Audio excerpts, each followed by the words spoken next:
Hi friends, welcome to Brinda novel. உங்கள் மனதிற்கு பிடித்த இனிய காதல் கதைகளை உணர்வுபூர்வமாக அனுபவிக்க நம்ம சேனலை சப்ஸ்கிரைப் பண்ணிக்கோங்க. இப்போ வாங்க கதைக்குள்ளே போகலாம். என் அழகிய திமிரே எபிசோட் 17.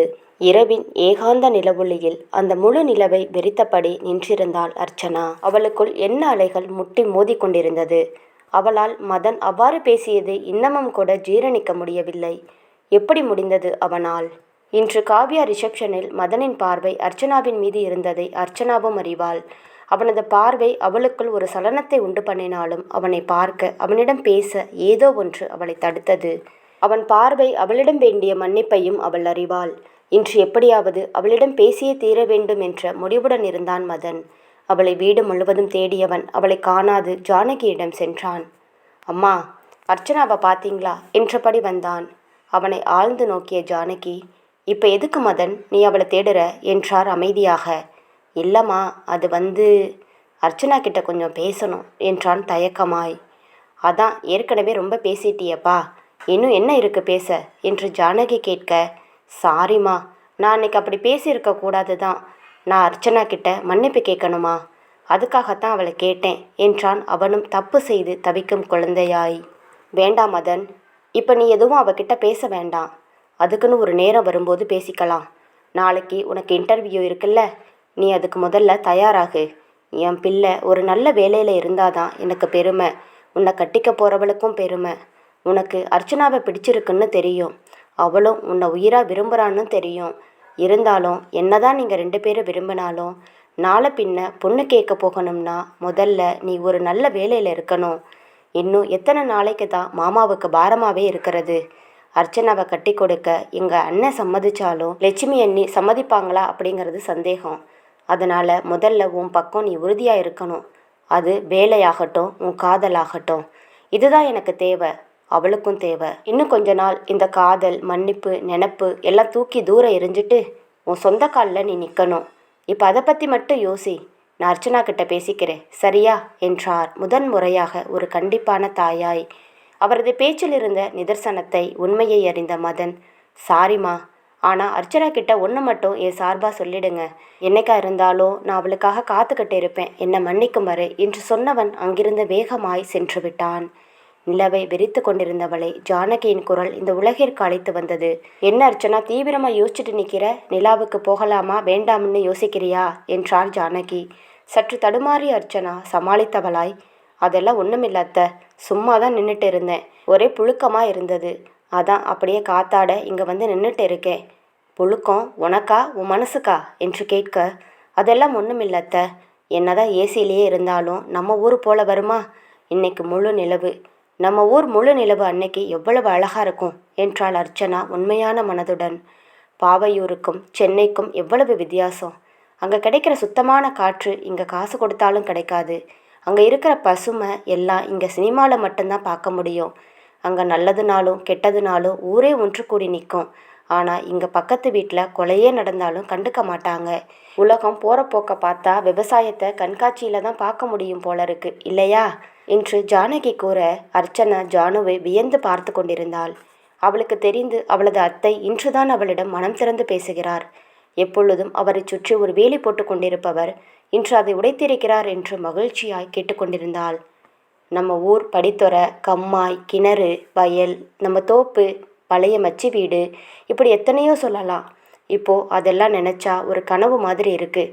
உங்கள் தாத்தா அடிக்கடி சொல்லுவார், மனுஷன் எவ்வளவு முன்னேறினாலும் என்ன கண்டுபிடிச்சாலும் விவசாயம்ன்ற ஒன்று ரத்தத்திலே ஊறி போய் இருக்கணும், அதை நேசிக்கணும், அப்போ தான் அதோட அருமை தெரியும். தாய் அப்படின்ற வார்த்தைக்கு எவ்வளவு புனிதம் இருக்கோ அதே அளவு விவசாயம் அப்படின்ற அந்த வார்த்தைக்கும் ஒரு புனிதம் இருக்குது. அந்த புனிதம் உங்களால் அழியக்கூடாது. நீங்கள் எவ்வளவு படித்தாலும் பதவிக்கு போனாலும் உங்கள் படிப்புக்கு வித்திட்டது இந்த விவசாயம்தான். அதை மறக்கக்கூடாதுன்னு உங்கள் அப்பா பெரியப்பா கிட்ட சொல்லுவார் எங்கள் அப்பா. அந்த ஒரு காரணத்துக்காகத்தான் இந்த நாள் வர என்னதான் சென்னையில் இருந்தாலும் நம்ம நிலம், தோப்பு எதையும் விற்காமல் ஆள் போட்டு விவசாயம் பார்த்துக்கிட்டு இருக்காரு உங்கள் பெரியப்பா. உங்கள் அப்பா எனக்கு படிப்பு ஒத்து வராது, எனக்கு விவசாயம்தான் அப்படின்னு அப்போவே முடிவு எடுத்துட்டாரு. ஆனால் உங்கள் அம்மாவுக்கு அவர் இப்படி இருந்தது பிடிக்கலை. கிராமத்து வாழ்க்கையை விட இங்கே நகரத்து வாழ்க்கையை தான் அண்ணி விரும்பினாங்க. அதோட பலன் இப்போ வரைக்கும் 2 பேருக்கும் ஒத்து போகிறதில்ல. தான் ஆசைப்பட்டது நடக்கலைன்னு உடனே அண்ணி அவங்க போக்குக்கு நடக்க ஆரம்பிச்சிட்டாங்க. எங்கள் எல்லார்கிட்டேயும் இருந்தும் ஒதுங்க ஆரம்பிச்சாங்க. அதிலும் நீ குழந்தையா இருந்தப்ப உன்னை மதன் தூக்கினா அவங்களுக்கு சுத்தமாக பிடிக்காது. உங்கள் தாத்தா இருந்தவரை இதெல்லாம் கண்டும் காணாமல் விட்டுட்டாரு. அவர் தவறிய பிறகுதான் இது வேர் விட்டு வளர ஆரம்பிச்சது. அந்த சமயம் உங்கள் மாமா, அதான் மதன் அப்பா தவறிட்டாரு. மதன் அப்பாவுக்காக ஏங்கிய தருணம், தாய் மாமன்கள் இன்னொரு தகப்பனாக இருக்க வேண்டிய சமயம். உங்கள் அப்பாவை அண்ணி எங்ககிட்ட விடவே இல்லை. அதே சமயம் மதனையும் வீட்டுக்குள்ளே சேர்க்க மாட்டேன்னு சொல்லிட்டாங்க. அதுவே அவனுக்கு மனசில் ஆழமாக பதிஞ்சிடுச்சு. அந்த காயத்தோட வெளிப்பாடு தான் அன்னைக்கு உங்கள் அப்பா கிட்ட அவன் அப்படி பேசினது என்று முடித்தார் ஜானகி. ஜானகி சொல்ல சொல்ல அர்ச்சனாவிற்குள் இனம் புரியாத ஏதோ ஒன்று மனதை கல்லாக்கியது. இதெல்லாம் அவளுக்கு முன்னமே தெரியும் என்றாலும் இவ்வளவு நடந்தது தெரியாது. மதன் அவன் அப்பாவுக்காக அந்த வயதில் எப்படி ஏங்கி இருப்பான் என்று நினைத்து பார்த்தவளின் மனம் கனத்து போனது. நான் எதுக்கு இதெல்லாம் இப்போ சொன்னேன்னு உனக்கு புரியுதா அர்ச்சனா என்றாள் ஜானகி. புரிந்தும் புரியாமலும் தலையை ஆட்டினாள் அர்ச்சனா. மதனை நீ மாமனா காதலனா பார்த்தா அவன் பேசியது அதிகமாக தோணும். அதே சமயம் அவனை உன் கணவனா நினச்சி பாரு, எல்லாமே உனக்கு புரியும். ஒருத்தரோட வலி சொல்லாமலே இன்னொருத்தருக்கு தெரிஞ்சாதான் அது உண்மையான காதல், உண்மையான அன்பு. அதுக்கு மேலே உன் விருப்பம். ஆனால் எது எப்படி இருந்தாலும் நீதான் எனக்கு மருமக என்று ஒரே வாக்கியமாய் முடித்துவிட்டு சென்றாள் ஜானகி. திக் பிரமை பிடித்தவளாய் நின்றிருந்தாள் அர்ச்சனா மதனின் நினைவுகளுடன். மறுநாள் காலையில் சூரியன் மெல்ல தன் வருகையை தெரிவிக்க அந்த அறையின் கண்ணாடியின் வழியே சூரிய ஒளி நவின் மீது பட தன் கண்களை மெதுவாக திறந்தவன் தன் அருகில் பூனைக்குட்டி போல சுருண்டு அவனுக்கு முதுகு காட்டி படுத்திருந்த அவளை பார்த்து ரசித்து கொண்டிருந்தான். அவள் அருகில் நெருங்கியவன் அவளின் முதுகில் சிறு சிறு முத்தங்கள் இட அவனின் மீசை அவளின் கழுத்தில் உரச கூச்சத்தில் நெளிந்தவள் மெல்ல தன் கண்களை திறந்தாள். யோ மாமா, காலையில என்ன பண்ற விடு என்று கூறியபடியே கட்டிலை விட்டு அவள் எழப்போக சட்டென்று அவளை இழுத்து தன் மேல் போட்டுக்கொண்டவன் அவளின் தாடையை பற்றி தன்னை பார்க்க செய்து எங்கடி போற என்று கேட்க, என்ன மாமா விளையாடுற, குளிக்க வேண்டாமா, என்ன விடு என்று கூறியவள் அவனிடம் போராடி கொண்டிருக்க, ஏய் நம்ம 2 பேரும் சேர்ந்து குளிக்கலாமா என்று அவன் கேட்க, டேய் மாமா, காலையிலேயே உன் வேலையை ஆரம்பிச்சிட்டியா என்று கூறியவள் எதேர்ச்சியாக மணியை பார்க்க அது 7 என்று காட்டியது. டேய் மாமா, மணி 7, எல்லாம் உன்னாலதான் விடு என்று கூறி அவனிடமிருந்து விலகி நேராக குளியல் அறைக்குள் புகுந்து கொண்டாள். அவளை பின்தொடர்ந்து சென்றவன் குளியல் அறைக்குள் சென்றான். இருவரும் ஒன்றாக சேர்ந்து குளித்து முடித்தனர். பின்பு இருவரும் ரெடியாகி கீழே வந்தனர். வசந்தி அவர்களுக்கு காஃபி கொடுக்க அதை இருவரும் குடித்தனர். சாரதா தனது வீட்டில் பரபரப்பாய் சமைத்து கொண்டிருந்தார். வீட்டையே 2ஆக்கி கொண்டிருந்தார். ஐயோ அம்மா, ஏம்மா இப்படி பண்ணுறீங்க? இங்கே என்ன ஜனாதிபதியாக வரப்போகிறாங்க? நம்ம வீட்டுக்கு அருந்த வாளும் அந்த வாளுக்கு வாழ்க்கை கொடுத்த வள்ளலும் தானே வரப்போகிறாங்க. அதுக்கு ஏமா இப்படி எங்களை போட்டு பாடா படுத்துறீங்க என்று சலிப்பாய் சொன்னாள் அஞ்சனா. சாரதா ஒரு நிமிடம் நின்று அவளை முறைத்து விட்டு சென்றார். நீயும் கல்யாணம் ஆகி போய் உன் புருஷனோட வந்தா உன்னையும் இப்படி தாண்டி கவனிப்பாங்க என்றான் சந்தோஷ் அதிமுக்கியமாக. நீ நிஜமாவாட சொல்ற என்றாள் அஞ்சனா நம்பாமல். அட ஆமாண்டி மக்கு அஞ்சனா, எத்தனை சினிமாவில் பார்த்துருக்கோம். மாப்பிள்ளைய விழுந்து விழுந்து கவனிக்கிறத நீ பார்த்ததில்ல? ஹை ஜாலி, அப்போ நானும் கல்யாணம் பண்ணிக்கிறேன்டா. அம்மா அப்பவாவது என்னை திட்டமாட்டாங்க என்றாள் அஞ்சனா. அதெல்லாம் சரி, ஆனால் நீ இப்போ தான் ஸ்கூலே முடிச்சிருக்க. இன்னும் காலேஜ் போய் படித்து பட்டம் வாங்கி நீ பாஸ் பண்ணி, நல்லா கேளு, நீ பாஸ் பண்ணி அப்புறம் உனக்கு கல்யாணம் நடக்கிறதுக்குள்ள நீ கிளவியாகிடுவ என்று வம்பிழுத்தான் சந்தோஷ். அவனை முறைத்தவள் நேராக குணாவிடம் சென்று அப்பா என்று கடுப்பாக கத்த, பேப்பர் படித்து கொண்டிருந்தவர் என்னடா கோபமா இருக்க என்றார் பேப்பரில் இருந்து கண்ணை விலக்காமல். அவரிடமிருந்து பேப்பரை வாங்கி எறிந்தவள், அப்பா எனக்கு உடனடியாக ஒரு கல்யாணம் பண்ணி வைங்கப்பா என்றால் சர்வசாதாரணமாய். குணா அதிர்ந்தவராய், என்னம்மா இப்படி வந்து ஏதோ எனக்கு ஐஸ்கிரீம் வாங்கி கொடுங்கன்னு சொன்ன மாதிரி எனக்கு கல்யாணம் பண்ணி வைங்கன்னு சொல்கிற என்றார். அட ஆமாப்பா, அம்மா கழுத்தில் தாலி கட்டின கொடுமைக்கு அவங்க தொல்லையை காலம் முழுவதும் நீங்கள் தாங்கலாம். ஆனால் நாங்கள் என்னப்பா பண்ணோம்? எங்களுக்கு எதுக்கு இந்த தண்டனை என்றால் வீரவசனமாய். நீ சொல்கிறதோ வாஸ்தவந்தான் என்றார் குணா பெருமூச்சாய். பின்னால் சாரதா பத்திரகாளியாய் நின்றிருப்பது அறியாமல். அது மட்டும் இல்லைப்பா, கல்யாணம் ஆகிட்டா அம்மா என்ன விழுந்து விழுந்து கவனிப்பாங்களாம். சந்தோஷ் தான் சொன்னான்ப்பா, அதுக்காகவாவது எனக்கு கல்யாணம் பண்ணி வைங்கப்பா என்றாள். குணா சிரிப்பை அடக்க முடியாமல் சிரிக்க சாரதாவை பார்த்த அஞ்சனா அப்பா அம்மா என்று சொல்ல சாரதா விளக்கமாறை தேடினார். என்னம்மா தேடுறீங்க என்று அஞ்சனா கேட்க, ம் விளக்கமாறு என்று அவளை அடிக்க துரத்தினார். நீ கெட்ட கேட்டுக்கு இப்போ கல்யாணம் வேணுமா? அதுவும் உடனே. படிக்கிறத தவிர மற்ற எல்லாத்தையும் சரியா செய்கிறீங்க என்று சொல்லிக்கொண்டே அவளை அடிக்க துரத்த காவியா நவீன் வர சரியாக இருந்தது. நவீனின் மீது மோதியவள், சாரி மாம்ஸ், சாரதா ஷாருக்கான் ரேஞ்சுக்கு அடிக்க ஓடி வராங்க என்று சொல்லியவள் தன்னை காப்பாற்ற ஒரு ஜீவன் கிடைத்தது என்று சற்று நிம்மதியானாள். நவீனை பார்த்த சாரதா, வா நவீன், வாடா காவியா என்று அப்படியே அந்தர்பல்ட்டி அடிக்க, எப்பா சாமி, அம்மா இங்கே இருக்க வேண்டியவங்களே இல்லைக்கா, எப்படித்தான் சினிமாக்காரங்க அம்மாவை விட்டு வச்சிருக்காங்கன்னு தெரியல என்றாள் காவியாவிடம். என்னத்த, ஏன் அஞ்சனாவை அடிக்க துரத்துறீங்க என்று நவீன் கேட்க, சந்தோஷ் முந்தி கொண்டு நடந்ததை சொல்ல நவீன் வாய்விட்டு சிரிக்க காவியா அவனை ரசித்து கொண்டிருந்தாள். சிரிக்கும்போது இவன் எவ்வளவு அழகு என்று மனதில் நினைத்தபடி, அஞ்சனா உனக்கு அவ்வளவு அவசரம்னா மாமா நான் ரெடியாக தான் இருக்கேன் என்றான் நவீன். அவனை மேலிருந்து பார்த்த அஞ்சனா, எனக்கு ஒன்றும் பிரச்சனை இல்லை மாமா, எனக்கு ஓகே தான், ஆனால் உங்கள் அருமை மனைவி அதான் என் அக்காவுக்கு சம்மதமானு கேளுங்க என்று சொல்ல, உன்ன என்று காவியா துரத்த வீடே கலகலப்பாய் மாறியது. மதன் எங்க மாமா என்று நவீன் கேட்க, இன்னைக்கு இன்டர்வியூ நவீன், அதான் போயிருக்கான் என்றார் குணா. அருகில் இருந்து கேட்டுக்கொண்டிருந்த காவியா விரக்தியாய் சிரித்து கொண்டாள். இருந்தாலும் அவனுக்கு வேலை கிடைக்க வேண்டும் என்று அவள் மனது முழு பிரார்த்தனையில் இறங்கியது. காவியாவை பார்க்க அனிதா, வான்மதி, சரசு என அனைவரும் காவியா வீட்டிற்கு வர அவள் நவீனை மறந்து அவர்களுடன் அரட்டையில் இறங்கினாள். நவீனுக்கு தான் போர் அடித்தது. அப்படியே எழுந்து மெதுவாக நடந்தவன் காவியாவின் அறைக்குள் சென்றான். அவளைப் போல் அவளது அறையும் சுத்தமாக இருந்தது. உள்ளே சென்று அங்கு பால்கனியில் இருந்த செடிகளை ரசனையுடன் பார்த்து கொண்டிருந்தான். 3 வருடத்திற்கு முன்னால் வந்தது. அதற்கு பிறகு அவளது அறையில் ரொம்ப மாற்றங்கள். காவியா தனது அனைத்து பள்ளி புத்தகங்களையும் அப்படியே வைத்திருப்பாள். ஏனோ அவளுக்கு அவற்றை பாதுகாப்பதில் ஒரு மகிழ்ச்சி. அந்த ராக்கில் இருந்து ஒரு நோட்டை எடுத்தவன் அவளது சிறுவயது கையெழுத்தை பார்த்து மனதுக்குள் சிரித்து கொண்டான். அதை வைக்கும் பொழுது அங்கிருந்த ஒரு டைரி அவனை கவர்ந்தது. அது மிகவும் காஸ்ட்லியான டைரி என்று அதன் வடிவமைப்புகளில் தெரிந்தது. இவ டைரியெல்லாம் எழுதுவாளா என்று நினைத்தபடி திறந்தான். திறந்தவன் முதல் பக்கத்திலேயே அதிர்ச்சியாகி சிலையாய் நின்று விட்டான். காவியாவின் டைரியை பார்த்த நவீனின் கண்கள் அதிர்ச்சியாகி பின் ஆச்சரியத்தில் விரிந்தது.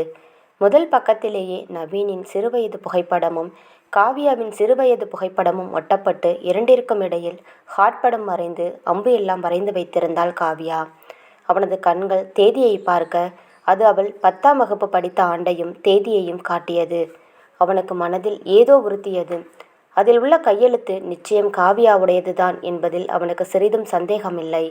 அவனது மனதை நெருடிய ஒரே விஷயம், நாம தானே இவளை லவ் பண்ணி முதல்ல காதல சொன்னோம், அதுக்கே இவ என்ன பாடுபடுத்தினா, ஆனால் இப்போ இது என்ன புது கதை என்பது போல் அவளது டைரி இருந்தது. அதை மேலும் படிக்க ஆவல் கொண்டவனாய் மெதுவாக வெளியில் வந்து எட்டி பார்த்தான். காவியா அதிமுக்கியமாக அரட்டையில் இறங்கியிருந்தாள். இதுதான் சமயம் என்று நினைத்தவன் மெதுவாக வாசிக்க ஆரம்பித்தான். டைரி நாள் 1. இன்னைக்கு எங்கள் கிளாஸ் மிஸ் சொன்னாங்க, ஒவ்வொருத்தரும் டைரி எழுதணும்னு, அப்போ தான் ஞாபக சக்தி அதிகரிக்கும்னு சொன்னாங்க. ஒரு நாள் முழுவதும் என்ன நடந்தது, அந்த நாள் எப்படி போனது என்று ஒவ்வொன்றாய் யோசித்து எழுதும்போது நமக்குள்ள சிந்தனையாற்றல் அதிகரிக்கும்னு சொன்னாங்க. அதனால் நானும் இன்னையிலிருந்து எழுத போகிறேன் டைரி என்று முடித்து ஒரு ஸ்மைலி வைத்திருந்தாள் காவியா. அந்த ஸ்மைலிக்கு தலை, கால், கை என்று பாகம் வேறு குறித்து வைத்திருந்தாள். அதை பார்த்த நவீனுக்கு சிரிப்பை அடக்க முடியவில்லை. ஸ்மைலிக்கு பாகம் குறித்த முதல் ஆளு நீயா தாண்டி இருப்ப என்று செல்லமாய் அவளை மனதிற்குள் திட்டிக்கொண்டான். டைரி நாள் 2. ஐயோ, இன்னைக்கு இந்த மதம் எருமை தண்டம் தடிமாடு என்னை நல்லா திட்டான். கொய்யா மரத்தில் ஏறி ஒரே ஒரு கொய்யாப்பழம்தான் பறித்தேன். அதுக்கு போய் என்னை திட்டி என் தலையில் கொட்டிட்டான் இந்த மதன் பண்ணி. நான் என்ன அவன் மரத்துலையா பறித்தேன்? பக்கத்து வீட்டு மரத்தில் தானே பறித்தேன். எல்லாம் என்னை விட வளர்ந்துருக்கான்ற கொழுப்பு இருக்கட்டும், அவள் கையை நான் உடைக்காம விட மாட்டேன் என்று ஒரு சபதமே எடுத்திருந்தாள். இருந்தாலும் உனக்கு லொல்லு தாண்டி என்று புன்னகைத்தவாறே அடுத்த பக்கத்தை புரட்டினான் நவீன். அந்த பக்கத்தில் இன்னைக்கு எனக்கு எழுத மூடு இல்லை, சாரி டைரி என்று டைரியிடம் மன்னிப்பு கேட்டு வைத்திருந்தாள். அதிலிருந்து அவளது குழந்தைத்தனம் வெளிப்பட அமைதியாய் அடுத்த பக்கத்தை புரட்டினான் நவீன். இப்படி ஒவ்வொரு பக்கத்திலும் அவளது குறும்புகள், சேட்டைகள், சண்டைகள் என்று எழுதியிருக்க, தன்னை பற்றி எதுவும் எழுதியிருப்பாளா என்று நவீன் பல பக்கங்களை புரட்ட அவனது பார்வை ஒரு பக்கத்தில் நிலைத்தது. இன்னைக்கு எனக்கு பிறந்த நாள். அப்பா அம்மா எல்லாரும் விஷ் பண்ணாங்க. வசு, ராஜு, மாமா எல்லாம் எனக்கு பரிசு கொடுத்தாங்க. செலியன் தான் எனக்கு வாட்ச் கொடுத்தாரு. அப்புறம் மதன் எனக்கு நாய்க்குட்டி வாங்கி கொடுத்தான். ஆனால் இந்த கொக்கு, நவீன் மாடு எதுவும் தரல. பரிசு தரலைனாலும் பரவாயில்ல, விஷ் கூட பண்ணலை. எனக்கு அவனை கண்டாலே கோபமாக வருது. இந்த கொக்குக்கு தான் பெரிய அழகன்னு நினப்பு. எப்போ பாரு மூஞ்ச உருன்னு வச்சுக்கிட்டு பார்க்க சகிக்கலை. கொஞ்சம் சிரிச்சா என்ன குறைஞ்சா போயிடுமா? எல்லாம் என் வசுக்காக பொறுத்துக்கிறேன். இல்லை, இவனை ஒரு வழி பண்ணிடுவேன் என்று எழுதியிருந்ததை பார்த்தவன், சாரி செல்லம், அன்னைக்கு நான் வேற டென்ஷனில் இருந்தேன் என்று அப்பொழுது நடந்ததுக்காக இப்பொழுது மன்னிப்பு கேட்டான் நவீன். அடுத்த பல பக்கங்கள் வெறும் வெள்ளைத்தாளாகவே காட்சியளித்தது. நவீனுள் சிறு ஏமாற்றம் படர்ந்தது. தன்னை பற்றி ஒன்றுமே இல்லையே என்று அவன் ஏமாற்றத்தை தவிர்க்க அடுத்து வந்த அனைத்து பக்கத்திலும் அவனை பற்றியே இருந்தது. அவன் அவளை முறைத்தது, திட்டியது என்று ஏகத்திற்கும் மேல் எழுதியிருந்தாள் காவியா. அனைவரை பற்றியும் பிடித்த மாதிரி எழுதியிருந்த காவியா நவீனை மட்டும் ஒரு முரடனாக, பந்தா பார்ட்டியாக, திமிர் பிடிச்சவனாகவே உருவகப்படுத்தி எழுதியிருந்தாள். அதில் ஒரு நாள் அவன் முன் நிழற்படமாய் விரிந்தது. ஏய் காவியா என்று அழைத்தபடி வந்தாள் 12ஆம் வகுப்பு கண்மணி. என்னக்கா, என்னவா கூப்பிட்டீங்க என்றாள் ஆவலாய் காவியா. இருக்காதா பின்ன, அந்த பள்ளியில் கண்மணி மிக அழகு. அது மட்டுமின்றி தனக்கு மூத்தவர் வேறு. இந்த 2 காரணங்களே போதும். ஹாய் காவியா, நீ 10th தானே படிக்கிற என்றாள் கண்மணி. ஆமாங்க்கா, எனக்கு உங்களை நல்லாவே தெரியும். நீங்கள் ரொம்ப அழகாக இருக்கீங்க என்றாள் காவியா. நீயும் அழகுதாண்டா, எனக்கு ஒரு உதவி செய்ய முடியுமா என்றாள் கண்மணி. சொல்லுங்கக்கா, கண்டிப்பாக பண்ணுறேன் என்று வாக்கு கொடுத்தாள் காவியா. உனக்கு நவீனை தெரியுமா? நீங்கள் 2 பேரும் அவ்வளவு பெஸ்டாமே என்றாள் கண்மணி. தெரியும்க்கா, எனக்கு அத்தை பையன்தான், கல்லூரி படிக்கிறான். நான் எது சொன்னாலும் தட்டாமல் கேட்பான். என் மேலே அவ்வளவு பயம் என்று புருடா விட்டு கொண்டிருந்தாள் காவியா. தெரியும் காவியா, என் அண்ணனும் நவீனும் ஒன்றா தான் படிக்கிறாங்க. எனக்கு நவீனை ரொம்ப பிடிச்சிருக்கு. நான் அவரை லவ் பண்ணுறேன்னு நினைக்கிறேன். பட் அவரை பார்த்தாலே எனக்கு பேச்சே வரமாட்டேங்குது என்றாள் கண்மணி. உனக்கு மட்டுமா? எனக்கும் தான் அவனை பார்த்தா பேச்சே வரமாட்டேங்குது என்று மனதிற்குள் முணுமுணுத்தாள். இப்போ நான் என்ன செய்யணும்க்கா என்றாள் பவ்யமாய். இல்லை, இந்த கார்டு ப்ளஸ் இந்த லெட்டர், இது 2ஐயும் நவீன் கிட்ட கொடுக்கணும் என்றாள் சாதாரணமாய். கடிதமா என்று வாயை பிளந்தாள் காவியா. போச்சு, ஏற்கனவே என்னை கண்டா புளியா பாய்வான். இப்போ நான் செத்தேன் என்று புலம்பியபடி வெளியில் தெம்பாக, கண்டிப்பாக்கா, நான் சொன்னா தலையை உடனே ஆட்டிடுவான். நான் பார்த்துக்கிறேன், நீங்கள் கவலையை விடுங்க என்றாள் நாட்டாமையாய். அன்று பள்ளி முடிந்து வீடு சென்ற காவியா உடைமாற்றிக்கொண்டு நேராக சென்ற இடம் நவீன் வீடுதான். வாசல் வரை தைரியமாக சென்றவள் கொஞ்சம் தயக்கம் எட்டி பார்க்க அடிமேல் அடி வைத்து சென்றாள். மெல்ல எட்டி பார்க்க யாரும் இருக்கும் அறிகுறியே கண்களுக்கு தென்படவில்லை. அப்பாடா, நல்ல வேலை அந்த கொக்கு இல்லை. நேராக இதை வசுக்கிட்ட கொடுத்து அவன்கிட்ட கொடுக்க சொல்லணும் என்றவாறு உள்ளே நுழைந்தாள் காவியா. வசு காய் வெட்டி கொண்டிருந்தார். அவர் அருகில் சென்றவள் அங்கு அருகில் இருந்த கேரட்டை எடுத்து வாயில் கடித்தவாறே, என்ன சமையல் வசு என்றாள். இல்லடா, நவீன் கேரட் அல்வா கேட்டான், அதான் செய்யலாம்னு ரெடி பண்ணுறேன் என்றார். அவர் சாதாரணமாய் சொல்ல அவளுக்குத்தான் கடித்த கேரட் உள்ளே இறங்க மறுத்தது. அந்த கொக்கு வீட்டில் தான் இருக்கானா என்று முழித்தவள், ஏன் அத்தை, நீ பெத்த அந்த ரத்தினம் அதான் மாடு மாதிரி வளர்ந்துருக்கானே, அந்த கொக்கு வீட்டில் தான் இருக்கா என்றாள். அவளை பொய்யாக முறைத்த வசு, என் பையன் உனக்கு கொக்கா, அவன் கேட்கணும் இதை என்று சொல்ல, கேட்டாதான் கேட்கட்டுமே, இந்த காவியா யாருக்கும் பயப்பட மாட்டா என்றாள் வெட்டி வீராப்பாய். அவள் சொல்லி கொண்டிருக்கும் போதே வசு சிரிக்க, இப்போ எதுக்கு சிரிக்கிறாங்க என்றவாறு அவள் தன் பின்னால் திரும்பி பார்க்க அங்கு நவீன் கோபமாய் அவளை முறைத்து கொண்டு நின்றிருந்தான். இக்காதல் கதை தொடரும். இக்காதல் கதை உங்களுக்கு பிடித்திருந்தால் மறக்காமல் வீடியோவுக்கு லைக் அண்ட் சப்ஸ்கிரைப் பண்ணுங்கள். தேங்க்யூ.